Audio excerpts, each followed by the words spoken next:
passar para o Nelson Furtado. Eu conheço o Nelson Furtado de longa data. Quando fui secretário, ele participou da FAPERJ, da Secretaria de Ciência e Tecnologia. E uma coisa eu tenho certeza em relação a ele, ele é realmente pioneiro nessa questão do biodiesel como um dos elementos de biocombustível. Eu acho que quando o Nelson morrer, ele certamente vai ser cremado, mas gerando energia.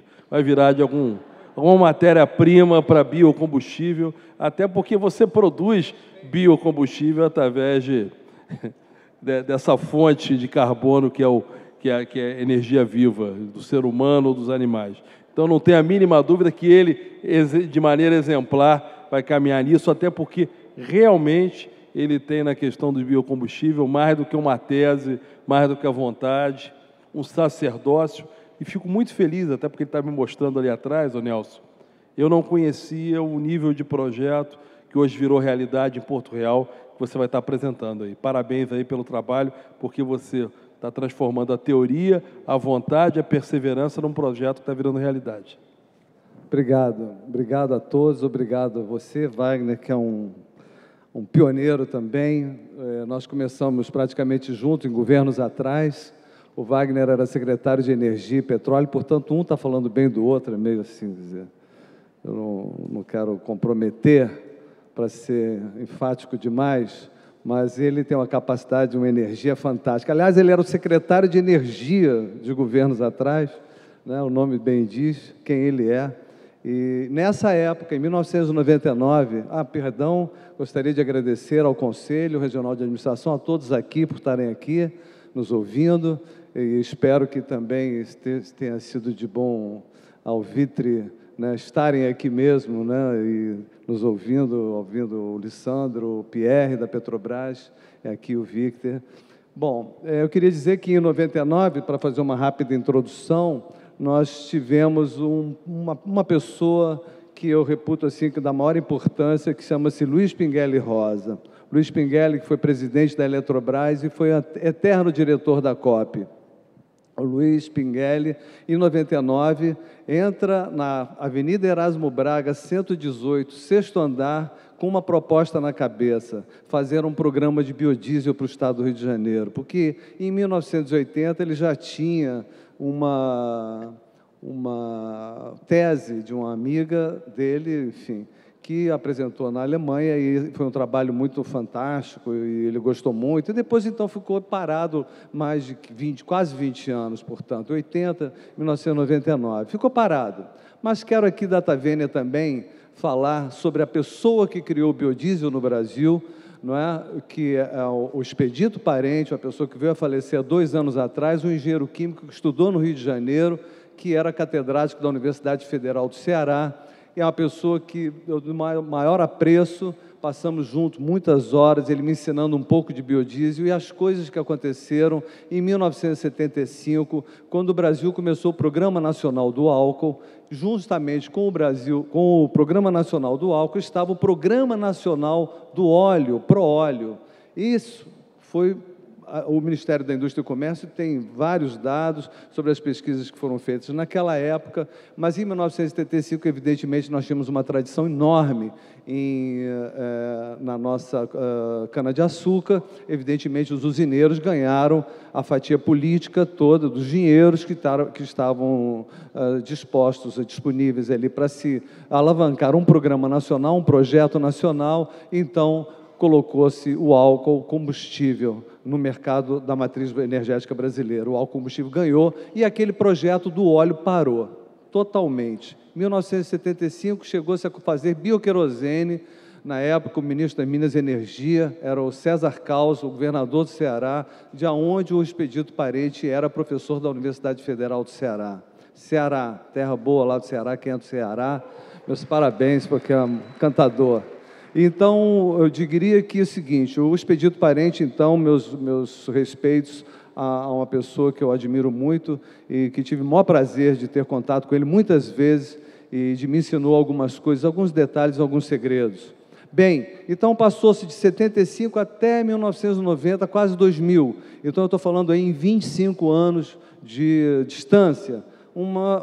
25 anos que não se falou em biodiesel. Quando, então, em 99, contei que o professor Pinguelli, que é hoje diretor da COP, não é? Ele, então, chegou eu era o diretor de tecnologia da Fundação de Amparo à Pesquisa do Estado, estava criando a diretoria de tecnologia, que não existia, pesquisador no Brasil, ou no Rio de Janeiro, em qualquer lugar, qualquer estado brasileiro, só é avaliado pelos trabalhos científicos publicados em revistas internacionais indexadas. Aquele pesquisador que faz coisas, que faz projetos, que cria equipamentos, não é? Em seus laboratórios dentro da universidade, como ele não publica trabalho científico, nós não temos condições, não tínhamos condições de avaliá-lo. Né?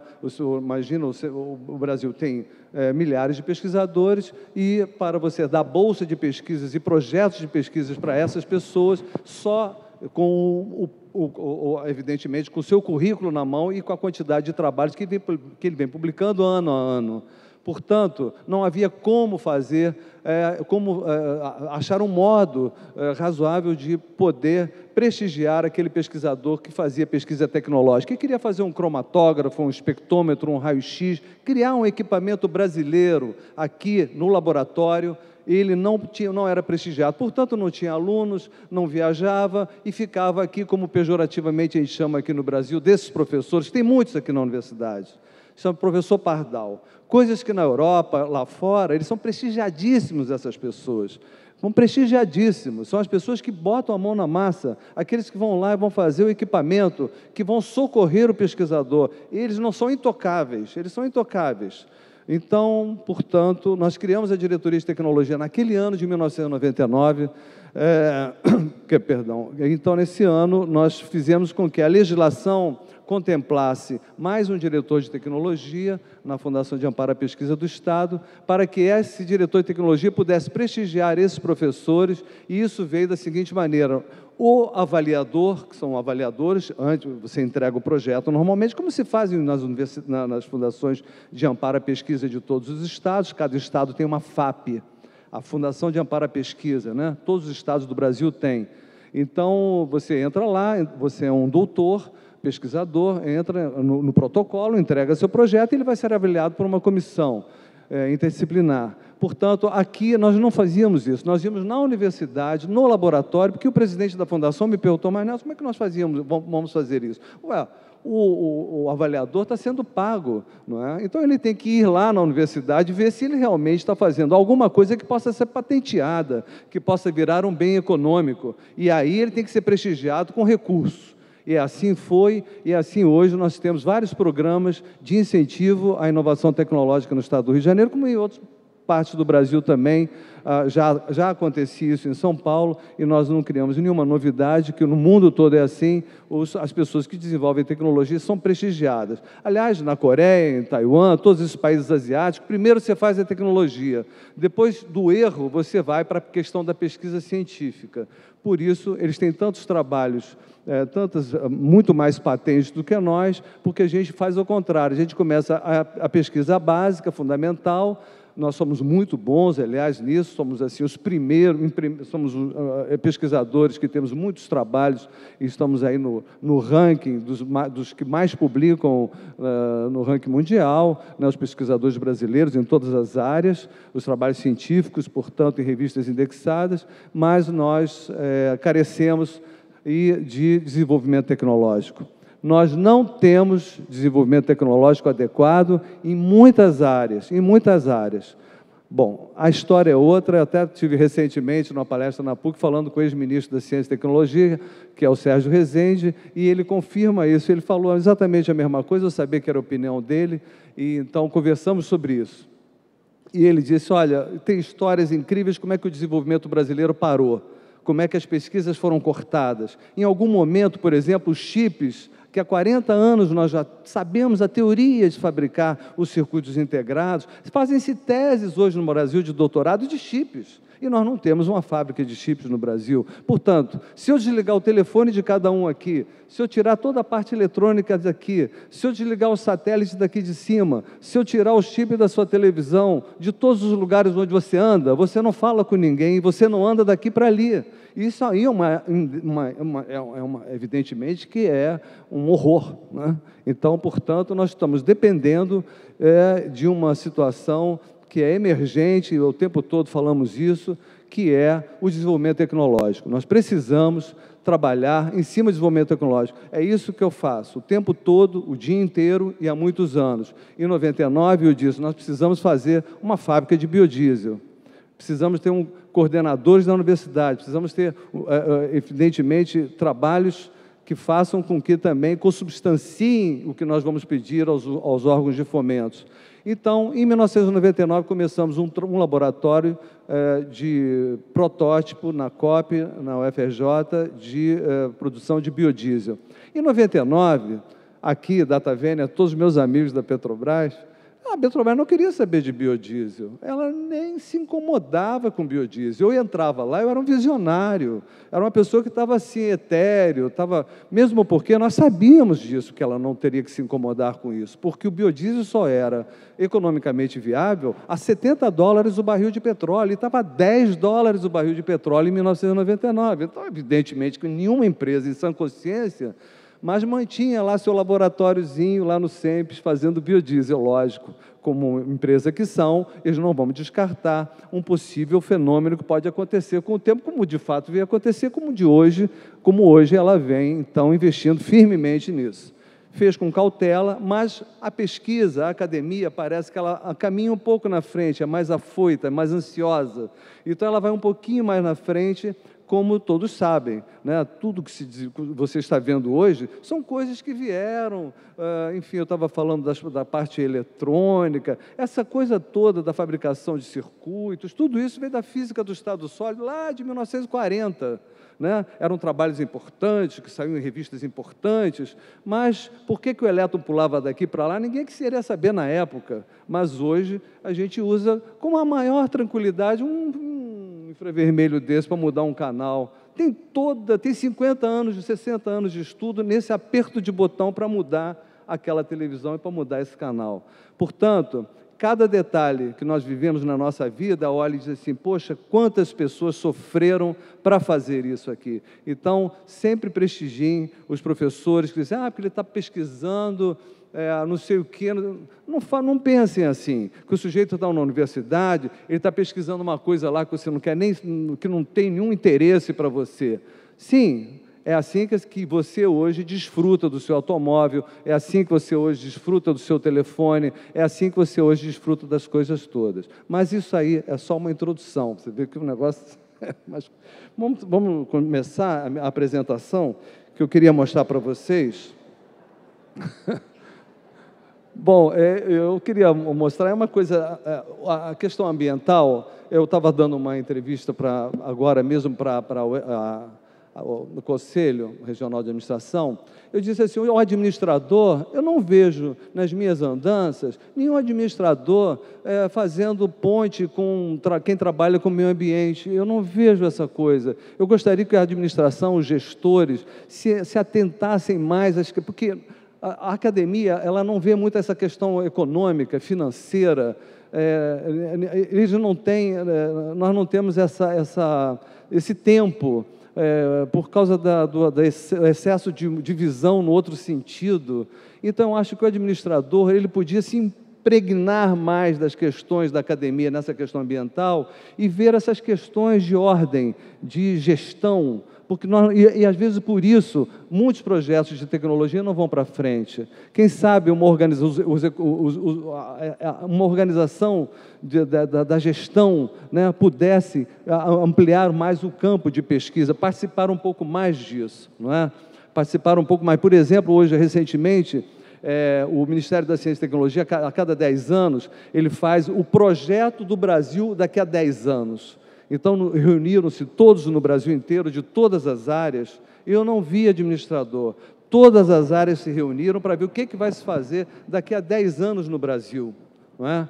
Então, na área biomédica, enfim, eu fui o relator, por acaso, foi uma coincidência, da biomassa, do que vai se fazer com a biomassa daqui a 10 anos no país. Isso está no livro azul do Ministério da Ciência e Tecnologia, todos podem recebê-lo, pedindo a Brasília o livro. Então, ali tem todas as áreas, é um livro interessantíssimo, e eu não vejo o pessoal da administração.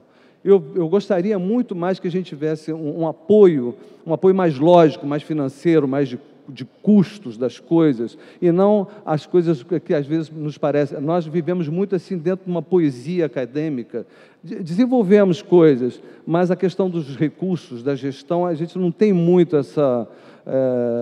a não ser uma pessoa assim como o Victor, por exemplo, que mexe com tudo, mas aí isso é uma pessoa rara. Bom, vou embora. Então, aqui é o seguinte,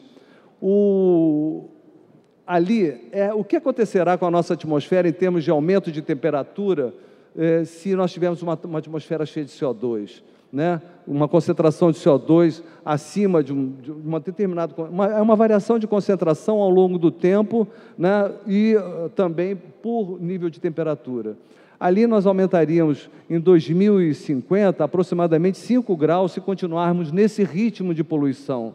5 graus, imagina que o verão de 40 passa para 45. É uma coisa muito forte que eu estou falando. E daqui a 50 anos, muitos vão estar vivos até lá, se Deus quiser. Então, temos aí várias coisas. Eu não tenho aqui uma caneta laser, que a gente pudesse me emprestar, mas eu não tenho. Você tem?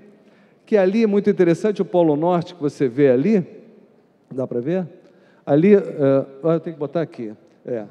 Lógico. Aqui, ó. A tecnologia não fizeram ainda. Está vendo? A tecnologia não chegou lá ainda. Podia... Aqui tem um estreito que já está sendo aberto, esse aqui, ó, os navios já fazem esse caminho.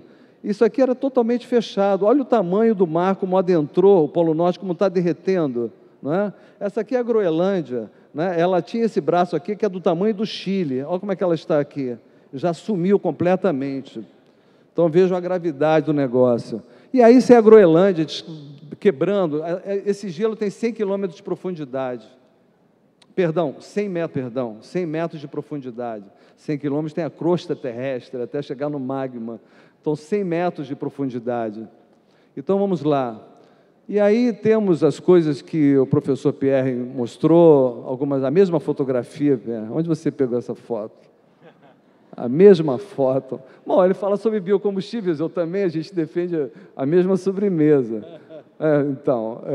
Lá são pessoas que estão ali, que estão vivenciando, são trabalhos que foram publicados por academias, em que ninguém publica numa revista importante coisas do além, né? Então a gente tem que acreditar nisso. Muitos falam também que é do ciclo do Sol, e falam que isso vai... Sim, mas a gente tem que se prevenir durante esse período, não é? Então essa é a matriz energética brasileira, temos ali, ó, né, praticamente nós temos a mesma quantidade de biomassa e recursos hídricos, a mesma quantidade de biomassa do que temos de petróleo e gás natural. Vê? Ora, se nós temos a mesma quantidade de biomassa e petróleo e derivados, é importante a gente trabalhar na biomassa, não é?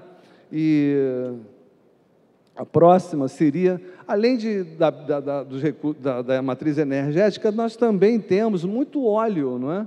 O óleo vegetal ele queima. Qualquer óleo vegetal, você pega um pouquinho de óleo de soja aqui, você bota fogo nele. A minha avó tinha um pouquinho de óleo de soja assim, botava uma lamparina, uma santinha, que ela acendia uma velhinha com óleo. Era uma lamparinazinha com óleo. Então, o óleo é combustível. Na realidade, o petróleo é material orgânico, na realidade. Quando a gente fala em alguma coisa, o biodiesel, por exemplo, o diesel... Sim, o diesel é um produto de destilação do petróleo, mas faz parte integrante dos óleos vegetais e da gordura animal, né? E aí está a produção mundial de óleos vegetais. E aí temos, aí vemos o Brasil, a imensidade do Brasil, e a questão da área agricultável. São 90 milhões de hectares ainda agricultáveis. Veja que nós temos aí 8 milhões de hectares de álcool, produzindo aí uns 60 milhões de toneladas de álcool. Temos uns 25 milhões de hectares de soja, produzindo hoje 70 milhões de toneladas de soja, são 60 bilhões de litros de soja. E falam do biodiesel, mas o biodiesel está conseguindo 2 bilhões, estamos fazendo hoje 2 bilhões e pouco, nós estamos aí a menos de 60 nós estamos a menos de 3% do que se tem de soja hoje. A gente não está interferindo na questão do alimento da soja, muito pelo contrário, o Brasil ainda exporta soja à vontade. Agora, o que acontece, se nós temos isso tudo, vamos fazer um produto que tenha essas características, que possa substituir o petróleo. Por quê? Aí eu mostro ali que as vantagens do biodiesel. Quais são as vantagens? As vantagens são essas que todo mundo conhece. Elas são 1000 vezes, emitem menos emissões de enxofre, porque ele não tem enxofre, e o grande problema do petróleo é o enxofre, não é? O enxofre que sai, que ele não é queimado na gasolina, ele vai em estado natural, virando o monóxido de enxofre, o SO2, o SO3, tá certo? Vai dando trióxido de enxofre, vai dando sulfato. Aliás, ele vai evoluindo, vai pegando a água lá em cima, junto com o trióxido de enxofre, pegando a água lá em cima, ele acaba dando ácido sulfúrico, a molécula se completa, se neutraliza e precipita como chuva ácida. Tem teses e teses e teses de chuva ácida. Aqui no Rio de Janeiro, principalmente ali na Federal Fluminense, eles gostam muito de fazer isso. Por exemplo, temos logicamente que nós não temos muitas emissões de monóxido de carbono, porque quando nós temos um composto mais limpo, um óleo mais limpo, então ele queima com muito mais facilidade, dá mais CO2. E o fato de dar mais CO2, você diz assim, mas também dá CO2 a queima do biodiesel? Dá. Só que quando você planta a planta que vai gerar o óleo para a gente obter o biodiesel a partir desse óleo, essa planta está sequestrando CO2 na lavoura. Por isso que a gente, nesse balanço que a gente fala, que a gente consome CO2 que se produz na queima do óleo vegetal. Diferente do petróleo, que ele, além de botar CO2 na atmosfera, ainda bota outros gases, monóxido de carbono, eu vou mostrar aqui óxido de enxofre e tudo mais. Bem, aí dentro dessa perspectiva toda aqui, eu acho que eu apaguei. Dentro dessa perspectiva toda aqui do biodiesel, a gente diz assim, mas olha, o mundo todo está trabalhando com a questão do biocombustíveis, e o Brasil acaba de descobrir, já estudando há alguns anos, não sei bem há quanto tempo, mas há alguns anos, uma camada de óleo absolutamente fantástica, diria fantasmagórica, porque ela fica a 7.000 metros de profundidade, depois de uma camada de sal, tem muita terra, depois do fundo, tem mais 2 quilômetros de sal, e depois, então, a poça está ali. E essa poça é uma poça grande, é uma poça que mede 800 quilômetros de comprimento, ela vai de Santa Catarina até o Espírito Santo, ela tem 200 quilômetros de largura, só que ela está a 300 quilômetros da costa. Diferente de todos os nossos poços de petróleo aqui da Bacia de Campos e na Bacia de Santos, há uma profundidade de 7.000 metros, portanto, se você multiplicar 800 quilômetros por 200 quilômetros, é uma área de 1.600.000 hectares. 1 milhão e 600. Só de álcool, nós produzimos 8 milhões de hectares. Só de soja, como eu falei, 25 milhões, mas essa área é de 1.600.000 hectares, a área do pré-sal. Então, o que eu quero dizer com isso? Bem, se eu tenho ali uma área dessa, quanto é a quantidade de reservas que eu tenho estimadas? Eu tenho 100 bilhões de barris de petróleo, imagina, eu estou pensando aqui em biocombustível, tudo bonitinho, a atmosfera fica mais leve, né? Você não tem monóxido de carbono no ar, você não tem material particulado no ar, você não tem poeira, não tem aquela fumaça preta, não tem monóxido de carbono, e, no entanto, o país necessitado, evidentemente, de recursos. Uma situação dessa deve ser uma coisa muito difícil, mas a Petrobras não teve sequer, não teve ela foi fundo e está investindo nisso. Aonde estão as razões, por que se faz isso ou aquilo? Isso aí é um projeto nacional, isso aí, criticá-lo ou não, a gente tem que fazer o seguinte: cada vez que se tira 1 litro de petróleo de lá, cada vez ele tem que vir mais purinho lá de baixo. Essa foi a grande dificuldade que a gente tinha. Por exemplo, se o que a gente queima na rua for um material isento de enxofre, com uma combustão que não tenha material particulado, enfim, evidentemente que os gastos são muito maiores. A Petrobras agora está botando o diesel, né, com 50 partes por milhão de enxofre, que é uma coisa muito interessante, porque há pouco tempo a gente fazia festa com 500 partes por milhão de enxofre, né?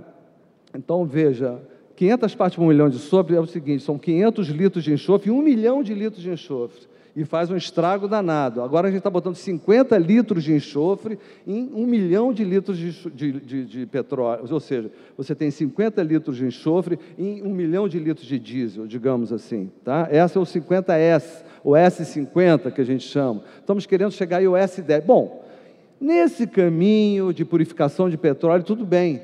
A gente pode até considerar que esse investimento que a Petrobras vai fazer agora, né? Assim, eu fiz uma conta que é o seguinte, 100 bilhões de barris são 16 trilhões e 200 bilhões de litros. 16 trilhões, eu não sei quantas baías de Guanabara enche 16 trilhões, mas é muito petróleo. E se a gente fizer uma conta, o que é esses 16 trilhões e 200 bilhões? Isso é uma conta que qualquer um faz. Não é aqui fazendo um papel de contra a um projeto político, ou um projeto de governo, ou um projeto de uma empresa. Não é isso, é simplesmente uma conta, é um dado, o dado está aí. E encobrir esse dado é uma hipocrisia, é um dado. Aliás, isso está sendo discutido muito hoje no Brasil, e numa instância completamente diferente dessa, não que nós não sejamos uma instância menor, mas pessoas que estão levando isso, por exemplo, não para um auditório, para a mídia televisiva, enfim, eu já vi esses comentários, mas não com esses números, né? Os números são, se você tem 16 trilhões e multiplica, como cada litro de petróleo gera 3,6 quilos de dióxido de carbono, você tem o equivalente a 58 bilhões e 320 milhões de toneladas de monóxido de carbono. E o que isso representa, essas 58 bilhões de toneladas de monóxido de carbono na atmosfera? Se uma tonelada de CO2 é igual a um crédito de carbono, uma tonelada é igual a um crédito de carbono. O preço da tonelada de CO2 no mercado internacional já alcançou $10. Por isso nós temos enterrado no fundo lá da nossa plataforma continental, 600 bilhões de dólares. Está enterrado, está parado lá, tá certo? É o que eu tenho. Se alguém quiser comprar crédito, dizer assim, bom, eu não uso eu não uso esse petróleo do pré-sal, né? Mas eu quero esses 600 bilhões de dólares para não botar esse óleo todo na atmosfera. É como você vai a um banco, você tem a tua garantia de um bem que você tem, você vai pedir um empréstimo. Não é bem assim. Mas, por exemplo, se a Alemanha, se os Estados Unidos quiserem poluir lá, eles podem nos pagar para nós não queimarmos o petróleo que nós temos lá dentro. É isso que é crédito de carbono. Nós temos crédito. Nós temos 600 bilhões de crédito. E, curiosamente, a Petrobras vai gastar, no projeto do pré-sal, 600 bilhões, a mesma coisa. Nós temos o que a Petrobras, e com a metade, né? Nós temos 600 bilhões lá dentro, e hoje a Petrobras vai gastar nos próximos 12, 13 anos, 600 bilhões, que corresponde a mais ou menos metade do PIB brasileiro. Ela vai gastar em 12, 13 anos para extrair esse, não sei, até mais, né, professor? Eu não sei exatamente, mas acho que é mais 15 anos, né? Vai gastar para produzir 50 bilhões, lembre-se que as nossas reservas são 100 bilhões, mas para produzir 50 bilhões, ela vai gastar 600 bilhões. E se eu mostrar para vocês a anterior, né, nós temos ali embaixo enterrado 600 bilhões também. Curioso, é só um fato curioso. Mas, de qualquer maneira, é para se pensar.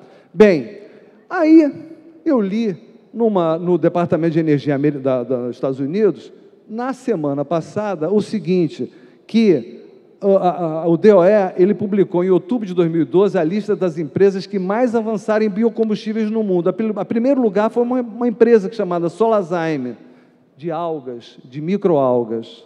E aí eu vou falar sobre isso. E em 30º lugar estava a Petrobras. A Petrobras está se esforçando, mas tem gente que está se esforçando mais do que ela. Mas eu acho que ela está se esforçando mais do que eu imaginava, porque até bem pouco atrás a Petrobras não tinha uma gota de biodiesel. Eu me lembro que Quixadá, Montes Claros, tudo isso foi coisa de 3 anos para cá. Portanto, ela está agressiva na questão do biodiesel hoje. Mas o pessoal da Alemanha já estava há 15 anos. O pessoal dos Estados Unidos já estava há muito tempo. A gente pegou esse bonde andando, né? Mas ainda bem que nós não caímos dele. E a Petrobras ainda se encontra nessa situação. Eu sou o último, posso ir mais um pouquinho? Estão gostando? Só se o Victor deixar. Bom, aí, rapidamente, então veja, aí eu fui e diz assim, se a Solazyme, por que os Estados Unidos, então, a empresa que mais cresceu foi de microalgas? Assim, vamos ver as microalgas, vamos ver por que esse mistério das microalgas. O que acontece com as microalgas, que elas são absolutamente fantásticas e elas estão crescendo no mundo inteiro de uma forma alucinante. Peraí, Nelson, nesse ranking coloca o álcool é biocombustível, nesse ranking está o álcool também? Acho que não, hein? Só está os que lá para eles, biocombustíveis são biodiesel. Mas álcool é biocombustível. Isso é estatística de americano, né, meu irmão? Bom, eu olhei curiosamente, sem aqui nenhuma assim... Isso é o que está na revista, né? A revista está assim. Então, eu devia perguntar ao editor, ligar para ele lá. Assim, esqueceu do álcool brasileiro, é verdade. Bom, mas de qualquer maneira, eu já falei, a Petrobras está com uma agressividade fantástica em termos de biodiesel, e isso todos nós sabemos, e a coisa está notória, não é? Isso é só um dado, e nem por isso ela vai chegar ao primeiro lugar em breve. Com certeza, pelo menos na área de biocombustíveis, né? De biodiesel, né? Como já chegou, como você acabou de me dizer isso, né? Já é a primeira. Assim, há pouco tempo atrás, ela tem uma vontade muito forte, né? Ela tem muita força financeira, então ela consegue fazer essa... E vontade política também, né? Bom, então qual é o custo da microalga? Vejam agora que coisa interessante. Vejam que coisa interessante agora. Lembrem-se que eu falei que o Brasil tem 25 milhões de hectares de soja, 8 milhões de hectares de álcool, né? Agora vocês vão ver a quantidade de microalgas, o tamanho da fazendinha que vai substituir quase toda a produção de diesel do Brasil. Vejam ali, o custo de 1 hectare hoje, se eu fosse colocar hoje no Brasil, que a gente sabe onde tem, o nosso projeto é menor, de microalgas, é metade desse. 1 hectare custa 9 milhões de dólares. A produção de 1 milhão de litros de microalgas e 1.000 toneladas de ração, quer dizer, 1 hectare, que custa 9 milhões, produz 1 milhão de litros, 1 milhão, eu estou falando 1 milhão, 1 hectare, 1 milhão. Para você ter uma ideia, a soja por hectare ano, ela produz 2.000 litros de óleo. 1 hectare de microalgas são 1 milhão de litros de óleo para fazer biodiesel. Não é? E mais 1.000 toneladas de ração, 1 tonelada de ração, 1.000 toneladas de ração. Eu estou falando em 1 milhão de litros e 1.000 toneladas de ração. Veja bem, eu estou falando em 1.000 toneladas, em 1.000 toneladas de ração e 1 milhão de litros de óleo. Isso em 1 hectare, que você esmaga a alga, tem o óleo e o que sobra é a biomassa dela que você faz a ração, que é para peixe. Aí eu fiz um número, que o número é o seguinte: como o Brasil consome 45 bilhões de litros de diesel por ano, eu fiz assim, então se o custo em 1 hectare eu produzo 1 milhão de litros de microalgas, e com 1 milhão de litros de microalgas eu faço 1 milhão de litros de biodiesel, com 1 milhão de litros por hectare eu faço 1 milhão de litros de biodiesel.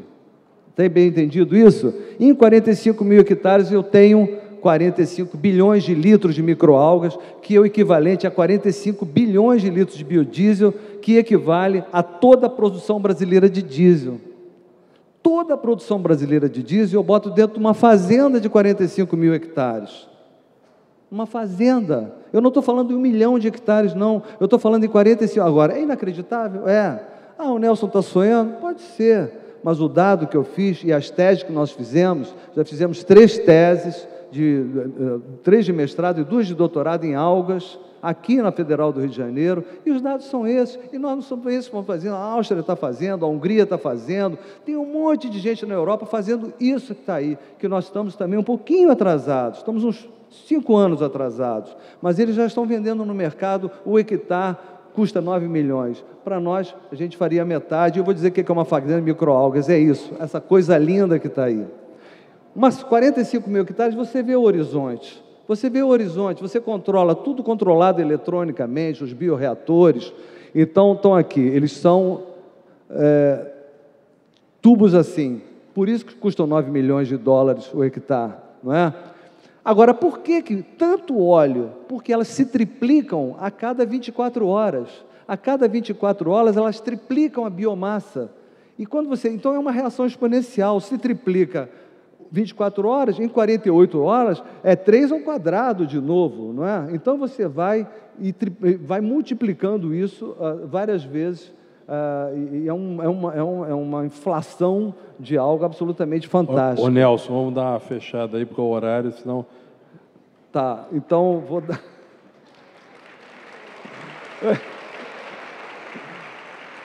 Não, mas o aplauso é para você, não é porque eu pedi para coisa...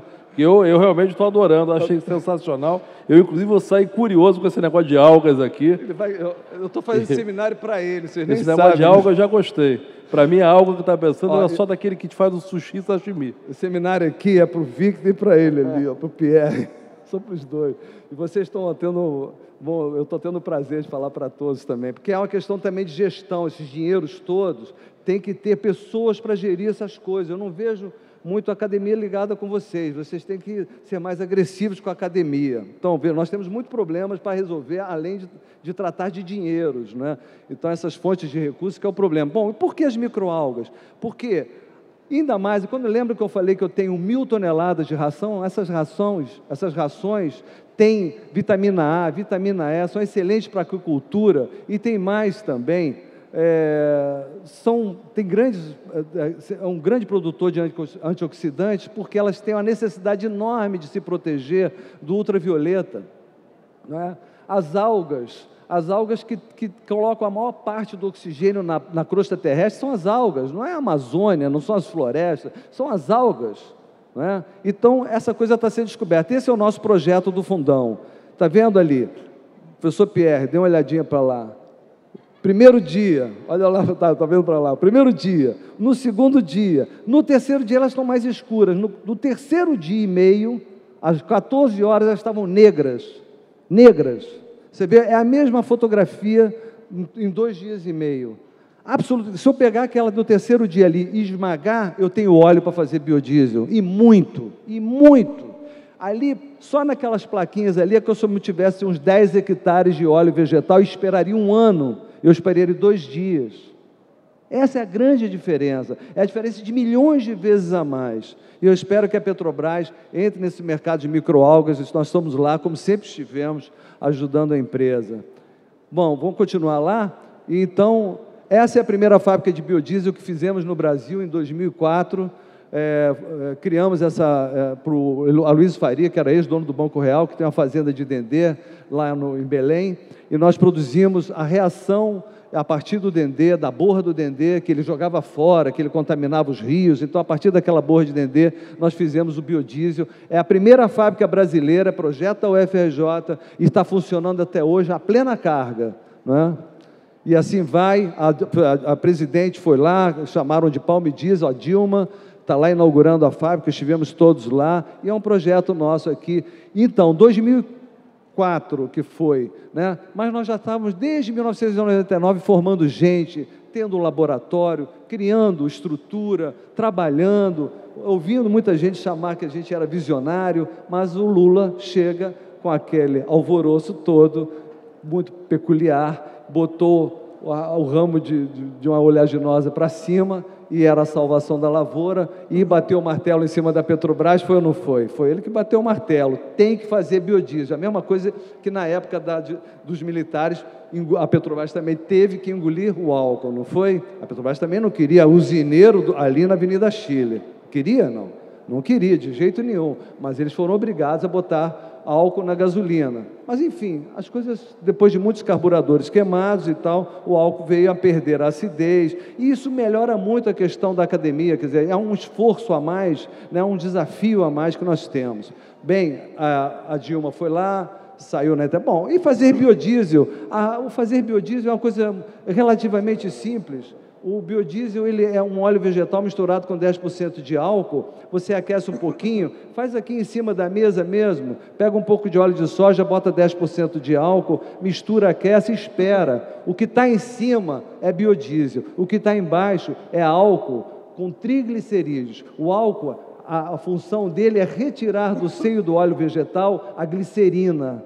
Ele desloca a glicerina do óleo vegetal, vai para o fundo, o que sobra é biodiesel. Evidentemente que fazer isso com qualidade. e a inauguração da primeira fábrica de biodiesel do estado do Rio de Janeiro, que acabei de mostrar para o Victor, que vai produzir 100 milhões de litros. Nós vamos inaugurá-la agora esse mês, final de novembro. Nós estamos já com a licença de operação, vamos receber a licença de operação para inaugurá-la. Vai o presidente, o Miguel Rosseto, da Petrobras.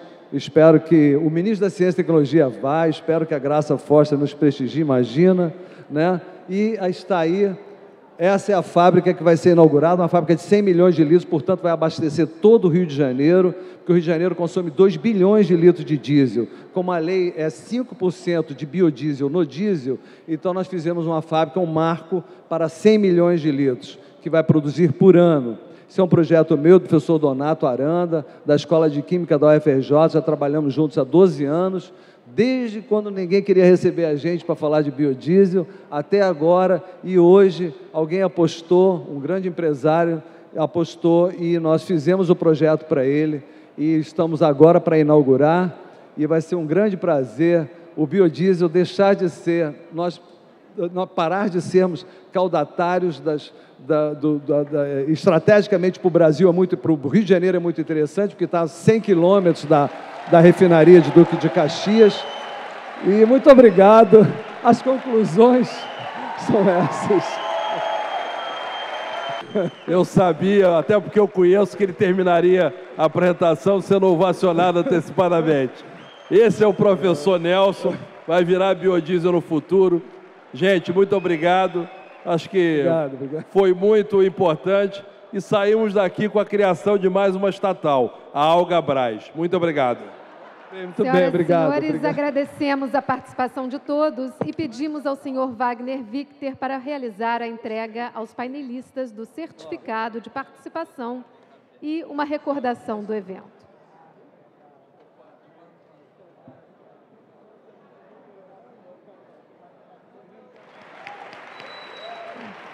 Senhoras e senhores, e assim vamos encerrando as atividades deste primeiro dia e convidamos a todos para o coquetel de confraternização que será servido na varanda do segundo andar do Vivo.